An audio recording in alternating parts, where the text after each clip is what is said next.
Subject for the morning has been an object of considerable controversy. And back in the old medieval periods, there were very elaborate works dealing with magic. Magic sometimes uncertain, often unsavory in those days. Dark circles at the crossroads, haunts, various forms of black magic. All these finally gathered together under the general term of the astral light. The word itself, of course, is a perfectly innocent word. It really means essentially the effects of the stars, the convergence of star energies upon the atmosphere of the earth. We have a feeling of what they do when they affect us by astrology and by weather and by numerous meteorological reports. We are informed, at least in part, of starry influences. But the effect of these influences upon the Earth's subtle atmospheres became the basis of an elaborate structure in magical thinking. First of all, we have to follow the general pattern of antiquity in the discussion of the planet itself. We think of the planet Earth as merely as a son of balls surrounded by some atmosphere and floating in a great sea of space. This is not the way the ancients looked at it. They considered the planet to be based upon the same general pattern as the human being himself. Man has a physical body and he has invisible principles operating through it. To the ancients, the earth had invisible principles. The earth was not merely a lump. The earth was an organized structure, a structure that was capable of supporting life and passing through innumerable vicissitudes and changes of itself. There was not only a visible earth, but an invisible one. There was not only a physical earth, but there was a superphysical one. And the invisible structures of the earth, like the aura of the human body, were energy fields. And these energy fields were involved in the evolution of everything that exists in nature. All the kingdoms of life are nourished by the energies from appropriate levels of the energy fields. A large part of magnetic healing is a result of energies being directed either by human consciousness or by various medicinal substances which carry these energies. Therefore, the whole planet is a vast organism, a tremendous, vital, dynamic structure, of which we in our daily living see only the outside and the surface. Beneath the surface is not just simply vast strata of rocks and volcanic forces. The invisible part of the earth is a tremendous being, for as the ancients put it, the earth is alive. The earth is a living thing. It is not simply a body or an object. Everything that exists in some way or other is alive. There is no death in space, but constant transformation. So the earth itself was a being, and in the mythology of the ancients they had appropriate deities to symbolize not only the earth but all of the separate parts of the earth's structure. The earth has its own mind, its own emotions, its own vitality. It not only is able to support life, but it is able to direct life. It not only brings us all the different forms of energy and life which we know in daily living, but it is behind this a conscious, rational power. Now, most people today, of course, don't believe this. Science has taken the attitude that man had the mind and the rest of nature was in existence only for man to tamper with. But this is not the way antiquity viewed it. The ancients were convinced that there was a tremendous vital power behind the physical form. Researches on the magnetic field of the human being have justified the realization that man also is both visible and invisible. The invisible part of man is sidereal. It is an energy field. It has its own memory. It has its own records. It has its own morality and ethics. And when a human being with his mind transgresses the ethics of the magnetic field, he gets sick. Because everything in nature is constantly laboring towards an equilibrium which will keep things as nearly in order as possible. So we look at the earth now as a kind of world with many levels. The Egyptians did the same thing. In the old tombs there are still old diagrams showing the levels of the planet and of the solar system and of all the invisible beings that dwell therein. The Tibetans and Buddhists had the 7 heavens, and so did the Christians in the Apocalypse. All of these mysteries are now counted as merely aberrations. Well, some of them probably are aberrations, but what is an aberration? What is it that causes the individual to create fantasy? What is it that causes him to emotionalize every fact of his living? There has to be an emotional energy or he cannot do it. There has to be a mental energy or he cannot think. There has to be a vital energy or the body could not be repaired in case of sickness, and the growth of the child would be impossible. So everywhere there is life behind the scenes. Now, as soon as man began to recognize the possibility of life behind the scenes, he wanted to look at it, to find out about it, to do something with it. He was not content simply to live in a mystery. So he went to work, but unfortunately he was not well equipped for the job. The energies which he was seeking to understand were also in himself, but he had never done anything with them in himself. He had never attempted to organize his own life and bring it in harmony with the universal purpose. He was determined to take this universal purpose and force it into harmony with his own purposes. So there was a conflict here, and out of this conflict, magic was one of the byproducts. It was one of the experimental structures in which the individual was attempting to understand the energies around him, moving through him, and variously conditioning him. Among other things, he discovered that his mind could control not only visible and physical thoughts, but invisible thoughts. The mind of the individual could create thoughts. And where are thoughts? What are they? How are they born? Do they live? How do they die? Here is something that we pass over. We don't even try to explain these things. We say we had an idea one morning. Where did it come from? Was it any good? How do we know that it came from us? Did we borrow it from somebody else? And is this idea useful or useless? Is it constructive or perverse? Is it helping something or hurting something? These problems we have no way of estimating except through the old esoteric doctrines that have descended to us from minds such as Paracelsus and Pythagoras.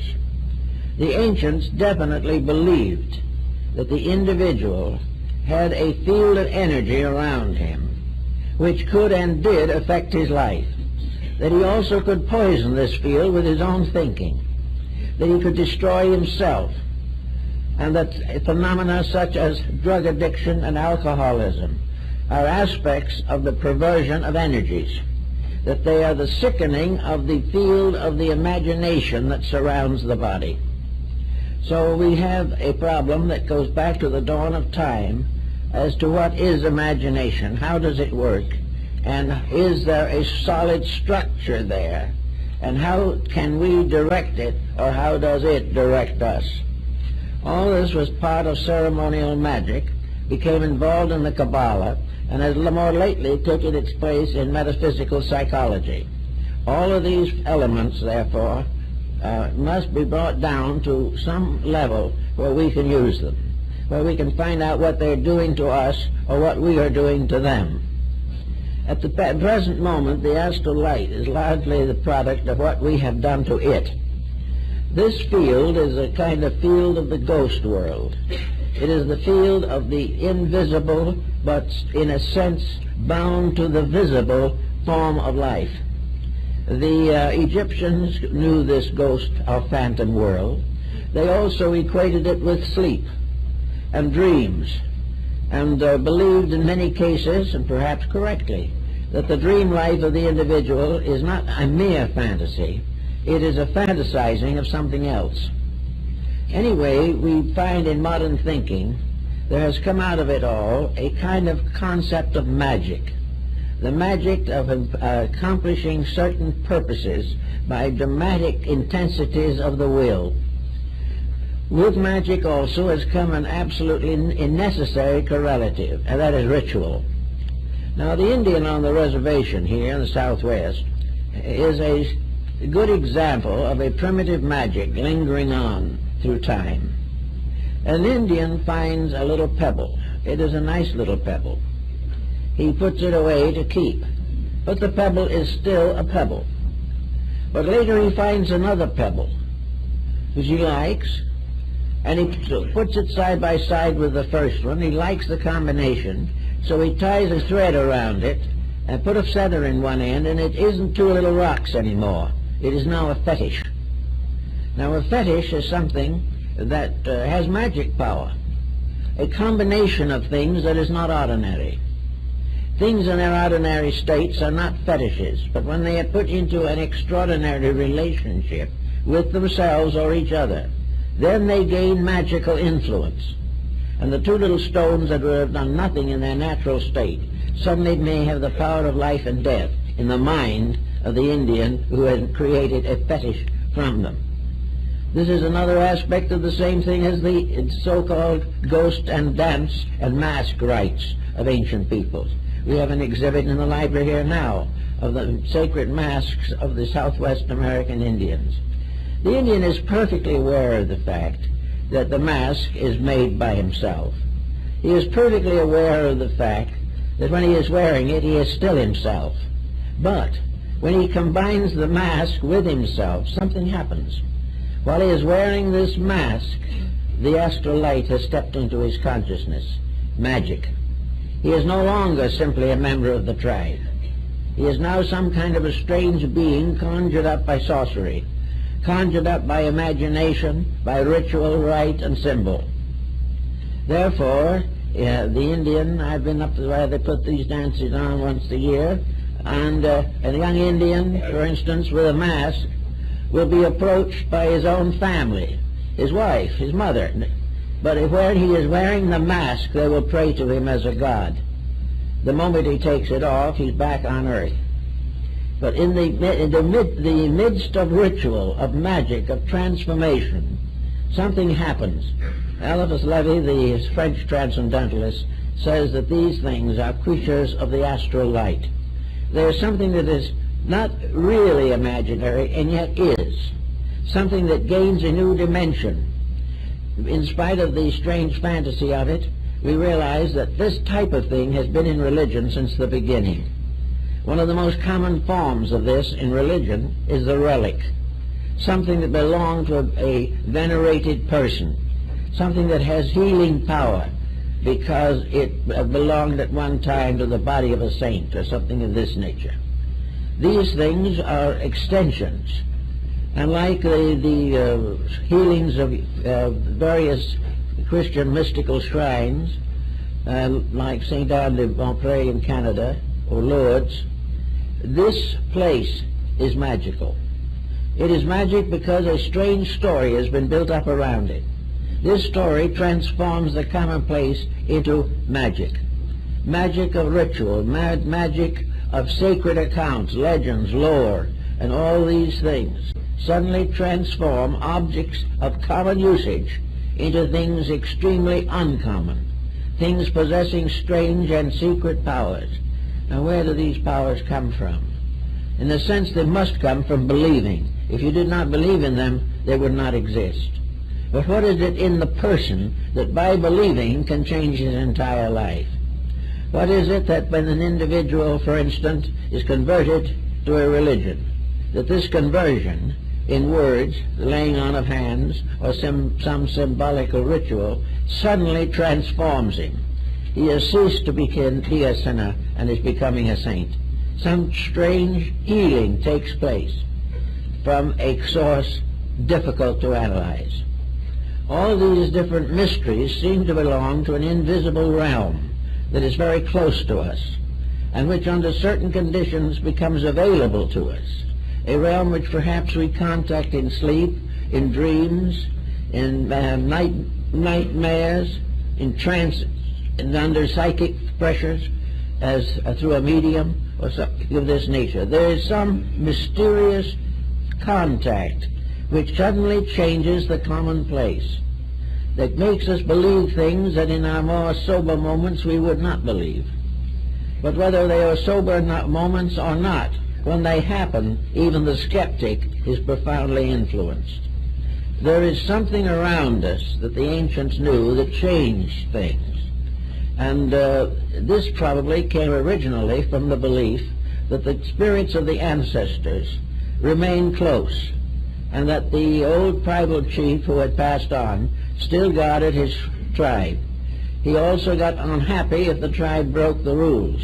If they did something they shouldn't do, the old spirit haunts them, and they have to placate it by making offerings, prayers, ceremonies, and doing various things to counteract the disfavor that has arisen between themselves and their patron deities. So all the great pantheon of deities propitiated by rites and ceremonies and rituals this is all very hard to explain, but beyond it all, and in spite of our uncertainties, it works. Something happens. And it is this something that happens that has been the subject of most ceremonial magic. That the commonplace under uncommon circumstances gains a new dimension of power, and that this power is available, that this power does operate, and that this power can profoundly influence the individual. Now there comes another point in this, that to determine the degree of the power and to determine the way or means of the influence. To begin with, the influence rises from believing.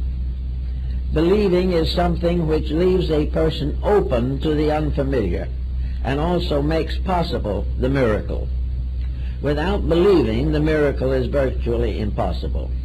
But with believing, faith, and trust, with belief that it is possible, miracles of incredible proportions have occurred. There is no doubt in the world that there is a means or power by which the individual can attract certain forces or circumstances out of the strange mystery of the inner worlds which he inhabits. So we have to come now to the consideration of the structure of magic and how it really came into existence. I think we must first of all determine that behind the physical world there is a world of energies, and that these energies are stratified. That behind the physical body is an etheric energy, a kind of ether which permeates the body, and that much difficulty and sickness and sorrow and misery result from the defects which arise in the ether. The etheric body is attached to the physical body, largely in the area of the spleen, and the physical body is constantly energized from a certain definite structure. In other words, the energy that comes into the body of the individual is supposed to arise primarily from nutrition, from air, and from sidereal influences of one kind or another. Influences can also be communicated from one person to another, and an individual highly venerated has a much stronger effect upon others than one who is not so venerated. So all around us, believing is releasing, changing, moving energies. It is conditioning them for good or for bad. It is conditioning the bad conscience to face the probabilities of punishment. It is conditioning the dedicated mystic to the realization that sometime he will have all the answers to the questions that he asks. Everywhere a kind of mystical sympathy exists between things. And this mystical energy also relates to deity, for the most extreme and abstract of all problems is God. And God is the source of all life, and the universe is the structure through which this life is disseminated. Therefore, somewhere, whether we see it or not, is a great arterial system of energies. these energies moving from one level of application to another. One stream of energy feeds the trees and another one feeds the flowers. Everywhere, however, energy is supporting all things that live. Yet the energy apart from something that lives is definitely impossible to define. Energy can only be known by what it does. Energy can only be assumed to be real because without it, many questions could not be answered. So we have an energy field of life. This energy field is part of the health of each person. The energy disseminating through the body moves through all of the circulatory system. Some of this energy is in the tiniest cell or atom. Part of this energy gives us the power to think. Another part gives us the power to walk. All this energy of some kind is real. Now, we have long assumed, for example, that the body just takes care of itself, and if we feed it regularly, it'll take care of us. This is a complete lack of understanding, and it has very serious consequences, because it prevents us from cooperating consciously and intelligently with the energies which do supply us the necessary elements of health and survival. Therefore, somewhere in this pattern, there is an energy, a sea of it, a great ocean of it, which, like air itself, which may be its principal carrier, that fills all of these vacancies of space, exists in every creature, shares its reality and its power with the horse and the tiniest insect. Everything is supported and is alive because of a life principle in it. And this life principle is not sustained by food. It is not sustained by exercise. But its condition and its ability to function is largely influenced by the conduct of the creature that it inhabits. That this energy is universal, not only in its dissemination, but in the infinite variation and variety of modes and forms. Therefore, it is indeed a kind of protean life that takes any appearance that exists. It can be found in the anthill, or it can be found in the elephant.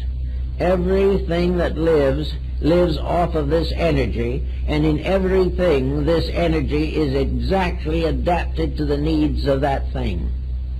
The answer seems to be that in one way or another the energy is what fashioned that thing in the beginning, because every physical visible force is merely a manifestation of one of these great invisible streams of energy that functions in space. We are all dependent upon one great energy.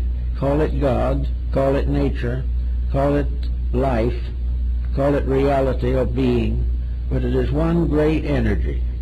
And the future of the world and the future of ourselves depends entirely upon the use of this energy.